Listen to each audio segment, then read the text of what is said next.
কি গো মনারা, তোমরা কই? মুখে বলা তো সবই সহজ, কিন্তু কাজ করা তো বহুত কঠিন।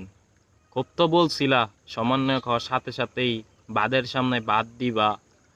ইলিশ মাছ ইন্ডিয়াকে দিবে না, আমরাই খাবো। সেই ইলিশ গেল কই? ইলিশ তো দূরের কথা, পুঁটি মাছও তো পাই না। আবার বলছো যে টানের টাকা দিবা, সেই টানের টাকা ব্যাংকে ফালাই রাখছো।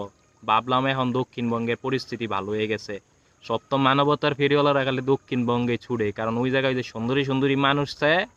আর ওই জায়গায় হইছে শহরটা সুন্দর, টাহাওলা, গেলে সুন্দর ভিউ পায়, আর গেলে সেলিব্রিটি হয়ে যায়, এজন্য শুধু দক্ষিণবঙ্গে দৌড় পড়ে।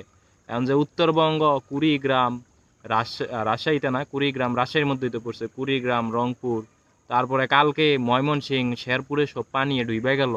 কই গেল সমন্বয়করা এখন? আর এখন মানবতার ফেরিওয়ালারা কই? কত কোটি টাকা জানি, 100 কয় কোটি টাকা জানি জমা হয়েছে, এগুলা কই?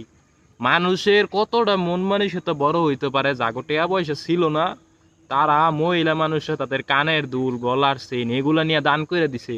আর সেইটা তুমি দান করে, দানগুলো বিক্রি করে কি করছো? ব্যাংকে ফেলায় লাভে শুধু এক লগে করতেছো। আর মানুষ পায় না দিক দিয়ে খাইতে, ঘর বাড়ি বাইঙ্গাল হয়ে গেছে নদী। আর এই দিক দিয়ে কালকে দিয়ে শেরপুর মানে পুরোটাই গেল বাইশা। কই এখন সমান লাভে সুদের টেহা ভাই কই? দেখি না তো। খালি টেহার হিসেব তো তখন দেখছি যখন টিএসসির মোড়ে দিছিল। এখন এই টেয়াগুলা গেলে কই? এখন বললে কইবা আমি আওয়ামী লীগ, সত্যি কথা কইলেই কইবা আওয়ামী লীগ। এখন তো পাইছে একটা।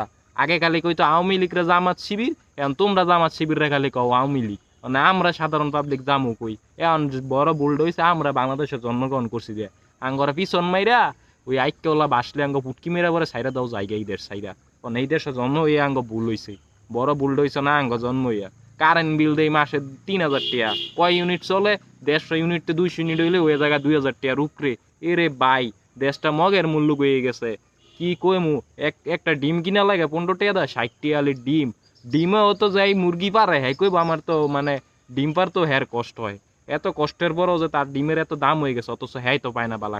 খাইতো কারা? যারা আজকে ব্যবসায় সিন্ডিকেট করে তারা। আর যারা ডিমের ফার্মে পোল্ট্রি দিছে তারা কয় টাকা পায়? পায় না। যা হইতেছে দেশের মধ্যে যে এই সিনকেট গেছে চলতেছে, এগুলা কই থেকে হইতেছে? তখন তো ভালোই চাপা মারছিল, এখন কই? এখন কইব যে তুই মনে হয় দলীয় আওয়ামী লীগ করছ, আমি কোনো দলের সাপোর্ট করি না। কারণ যা দেখতেছি যেটা সত্য এটাই কইতেছি। কারো কাছে ভাল লাগবো, কারো কাছে ভাল লাগতো না।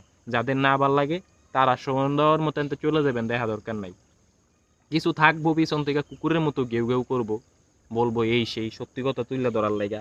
আসল কথা হচ্ছে যার জলে হ্যাঁ সে তলে তলে কাঁচা, মানে এইসব করতে যদি কেউ লাগে তো ভাববেন সে তলে তলে কাঁচা। যদি এটা হইতে পারেন আপনিও যে ভিডিওটা দেখতেছেন। কারণ দেখেন বাস্তবতা না এরকম হয়ে গেছে, কোটি কোটি টাকা পয়রা রয়েছে, অথচ উত্তরবঙ্গের অবস্থা একটা মানবতার ফেরিওয়ালা দেখলাম না, একটা সমন্বয়কও দেখলাম না, একটা পাবলিকও দেখলাম না উত্তরবঙ্গে যাইতে। আর ওই যে এখন যে শেরপুরে হইলো, শেরপুর তো বেশি দূর না, ময়মনসিংহ এটা কাছে, ঢাকার পার্শ্ববর্তী এলাকায়, এনে অত কাউরে যাইতে দেখলাম না। আইরে ভাই, এগুলা ওই শহরের মধ্যেই সব কিছুই করণ যায়। ওই জায়গায় দিলে সাংবাদিক থাকে বেশি বেশি ফুটেজ করতে পারে, ফুটেজ করে ভাইরাল হয়ে যেতে পারে, দেখাইতে পারে। এবারে ওই জায়গায় গেলে তো কেউ দেখার মতো নাই, তো হেনে যাইয়া লাভ আছে? এটাই বাস্তবতা।